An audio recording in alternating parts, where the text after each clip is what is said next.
Ganahan man unta si Herodes maminaw ni Juan, pero nganong iyamang gipapatay si Juan. Ibaw mo, tungod sa iyang saad ngadto sa dalagita. Nganuman kay mas gitahod ni Herodes ang iyang kaugalingon kaysa Ginoo. Nangangkon siya tungod kay siya may hari, siya'y tag-iya sa tanan. Apil ng asawa siyang igsuon nga si Herodias, giangkon na niya nga iyang asawa. Kay siya ko'y hawd.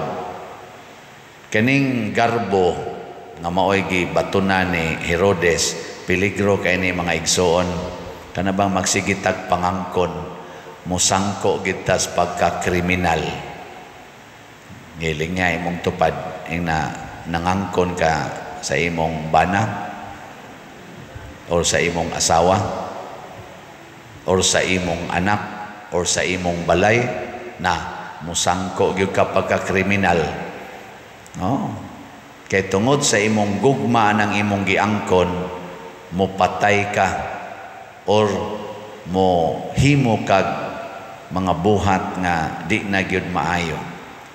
Mao na sa atong unang pagbasa, gihulagway dinhi nga ang Ginoo nag-instruct sa mga Israelita katong iyang pinili nga katawhan nga kada 50 ka tuig ilag yung i-disown ang tanan nga ilang gihuptan. Kung naa sila mga ulipon, papulion. Kung naa sila mga yuta nga napalit, iuli sa original nga tag-iya. Nindot no? Hoy. Kada 50 ka tuig inig-celebrate ninyo og golden wedding anniversary, iuli day ng imong bana kanang imong asawa ngadto sa ila. Gitawag na siya og jubilee year at tuig sa kalipay. Iuli ba? Dili na ko manghilabot nimo.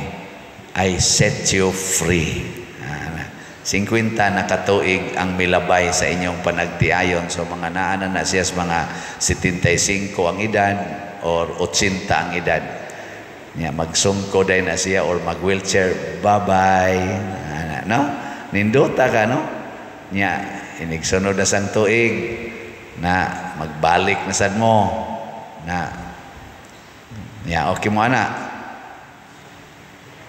Kanang imong balay nga napalit diha sa subdivision after mga 50 ka tuig, iuli sana ngadto sa tag-iya sa ato pa ang tag-iya na siyuta mo'y tag-iya sa subdivision. Okay mo na? Uy. Di ba mumutingog? Okay, dili. Sige. Instruction ba yan as Ginoo? Giusab man ni Hesus, giklaro naman ni Hesus pag-abot na sa iyang panahon, dili naman 50 ka tuig. Ang sabi niyang giingon, kung buot mong mosunod ka nako, ibaligya ang tanan, biyai ang tanan, og sunod ka nako. Mas grabe ning kang Hesus. Ano? Katong sa una, kada raman 50 ka tuig, pag-abot ng Hesus, biyaan na gid tanan. Pasabot ayaw na ginag-angkuna ang imong balay, kanang imong yuta, kanang imong kwarta, apil na ng imong asawa, anak, hastang imong kaugalingon, matod pa niya, biyai. Kay kinsa tong dili mo biya, dili angay niya, o dili kasulod og langit. Mauna siya'y nindot kaayo. Muna gusto gani kang mahimong balaan, ayaw na gyud pangangkon. Unsa may imong isulti, iya ni sa Ginoo. Muna ka na mga balaan nga tao, ka na mga santos kay mga tao nga atong gipang intron, mga babae, anak, wa gyud mangiski sa kilay, wa magpa-colors buhok, wa magpausab-usab silang naong. Ngano man, managana sila kay iya ra banis Ginoo. Samot na nang magpailis og genital organ. Samot na nga laki magbinabay, babae maglinaki. mananghid sa tas Ginoo. Muna si Juan nga magbubunyag, bisag bata pa kay batanon pa kay siya ato, apil sad si Hesus, wa gyud mangangkon sa ilang lawas, gani ang ilang lawas gigamit aron pagtuman sa sugo sa Ginoo. Unya kay gipatay man sila. Okay ra. Ilingi ay mong tupad be. Inasugot kag patyon. Lagi na. Musugot dili. Lingo dayon. Di bata pa dire. Mao na na. Og di ka musugot patyon, mahimo gyud kang murderer. Og di ba nimo mamurder physically, mamurder ginanimo sa imong hunahuna og kasing-kasing. Matod para ba ni Kristo, ginaingon ayaw pagpatay. Ang magpatay sa iyang isig katao, ibanlod sa impyerno. Pero matod pa niya, sultihan ko kamo karon, ang nasuko sa iyang isig katao, ibanlod sa impyerno. Kinsa to maghingag buang tunto kwanggol sa iyang isig katao, ibanlod gyapos impyerno. Pasti lang daghanang impyerno honon anirong nanimba, apil na ning nagmisa, mga murderer. Kay kung mangangkon ko ka, masuko magaghilabtan mo na ang imong mga anak, imo gyud makasaban. Kay nangangkon man ka nga mao ni imong mga butang, inighilabot sa imong anak, maghugaw-hugaw, mabuak ba na, hapak dayon, ikaw ba kabadlungon gud nimo? Anak dayon no. Nganong hilabtan na nimong akong. Nyag hilabtan sa pare naman. Hilabtan sa pare imong asawa, unsa man? Masuko ka sa pare. Ha? Bana? Masuko ka na bang balikasos pare ba? Animal ka, bogo kang lektora ka, anaon ba ro? Nya busumbong imong asawa, dong si father ba gipakauwawan man ko? Des atubangas publiko asa nang parian ay putlan tanas liog ng animal. Hawa na nahimo na kang murderer. Pero nangangkon ka, o wa ka mo angkon sa imong asawa, gibalik ka sa pare nga nayawaan, maingon rasad ka, sagdi lang day, giyawaan ra na father karon. Basin pag maulian ra na ugma, padayon lag lektor, hantod tamparoson yung kang father. Nya ipatamparos lang sa pikas. Nindota ka, no? Anak ka nga pagkabada, wagi away, way gubat. Mao na ang gustos Ginoo, dunay moment of joy. Nya kinsa tong mutuman ani kanunay malipayon. Matod pa sa atong tubag sa Salmo, sa tuy atong tubag.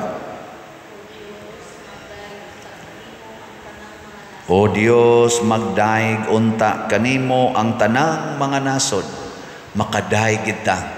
Ang Russia o ang Ukraine karon di na makadaig sa Ginoo, kay nga naman siging binumbahay, kay siging inangkunay nga ako ni patyon tika, kay nga nung imo ning ilogon ang ako.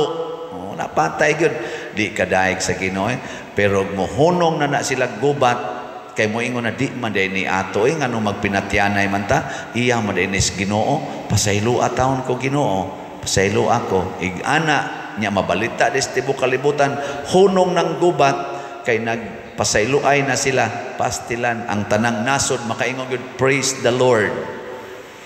No, kanang mga asawag bana nga nagbuwag karon tungod sa mga garbo, ako ding akong kaugalingon, imo kong giabusaran, buwag ganti kang panuwaya ka, nagbuwag na ang mga anak-anak nga nagkatibulaag na karon, wa nay klarong amahan o ginahan, di makadaig sa Ginoo, nagantos sa pagkawa na nilay pamilya. Pero mag-uli na sila, maghiusa, moingon din ang mga anak, praise the Lord, nabalik na gid taos papa, nabalik na gid taos mama. Anong tutok ba mo nako? Kanang mga managsuon ron nga nagkinihaay tungod anang inyong mga kabtangan nga sinunod sa inyong ginikanan nga wa maayong pagkabahin, nga sige mong kinihaay, nya ang inyong mga anak inyo sang iapil, nya mga amigo ra ba silag amiga kay manag-agaw sila, inyo sang iapil, ay taga dito, ay taga dito, ay taga dito. Mga iluga nagyuta, mga panuway na, ay ko na, ay ka, magsige to sila, paita, ani, magkita-kita, so nga, no, man itong mga ginikanan, mana na sila. Pero mag-uli na mo, ikatras na tong kaso, wala na ikasuhay, maglamanuhay na, muila na nga di man din ni ato, iyam din is Ginoo, makaingon din itong mga anak, hastang mga silingan, praise the Lord, na ginuhuan na gid in town. No? Sige, lingay mong tupad. Wa karoy kaso. Wa kay kaso ron, wa kay kiha, wa karoy gibungol-bungulan. Oh, mga buangon kita sa tanan. Unsa may buhaton aron malipay ta, magsige lang tag paambitay sa tanan nga atong nadawat gikas Ginoo. Kana gyud makalipay, mag-inambitay, sharing.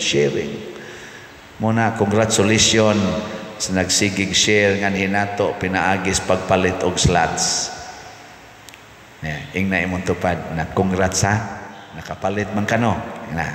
Nya di gani mo tubag pasabot ana wa gina mo palit. Magkos mo ng iyang naong. Salamat kayo kay as of yesterday ang atong halin sa atong slots nga SBF DAG para sa atong kumbinto niabot na og 38,822 ka slots. Oh, pakpak. Gamay na lang kayo. Di pa masagyod noon gamay kayo. Ubos na ba ang nahibilin? 37,178 na lang ang nahibilin. Oh, paspasin ninyo palit. Haron mapaspas ni ugma adlawa kutob sige pamantag apil aning or pa-apil aning 4 slots challenge. Ang atong 4 slot challenge last day ugma. So kung makapalit mo ani, dako kay mo gracias Ginoo. Di bitaw dako Syunaga malipay mo nga ako ugma mo 4 years naman ko. Sumad naman ko 4 years din his atong simbahan. Isip inyong parish priest. Kadtong tanan nga nalipay nga ako nahimong parish priest din for 4 years.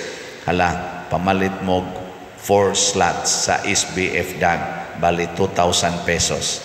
As of yesterday, ang atong nadawat nga 4 slot challenge ning abot na sad og 1,463 ka 4 slots challenge. Salamat kayo. Siguro gyud kung naay mga 1,400 katao nga nalipay nga na parish priest ko dinhi, online parishioners o territorial parishioners. Og mapun-an pa ni, ugma hangtod ugma.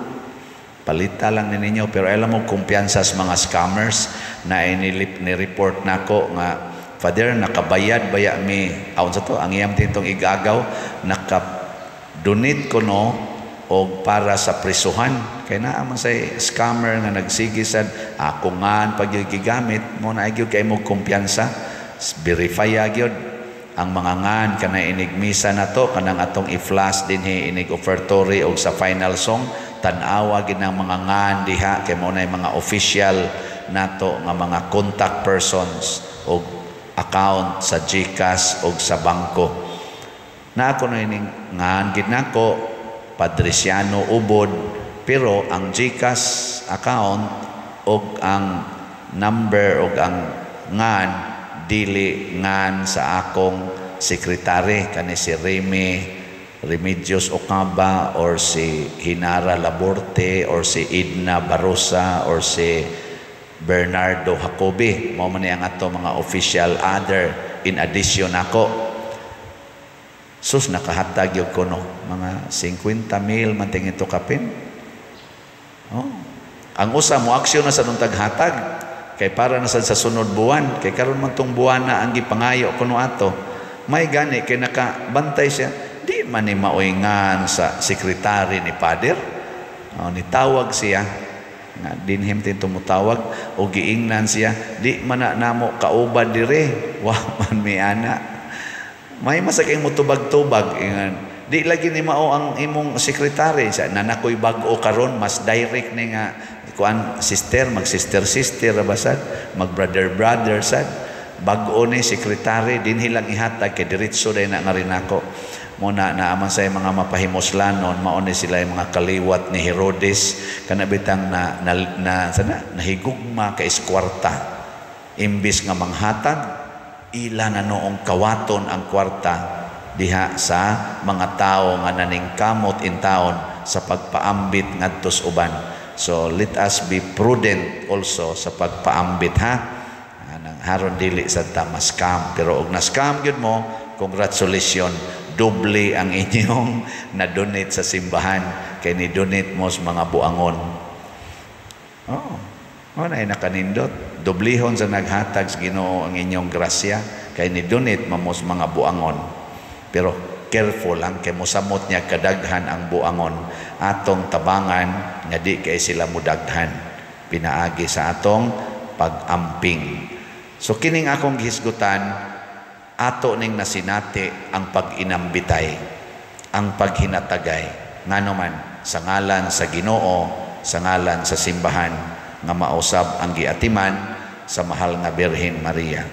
Ug ang atong masinati niini mao gyud ang kalinaw, kalipay ug katagbawan sa atong kinabuhi. Manindog ta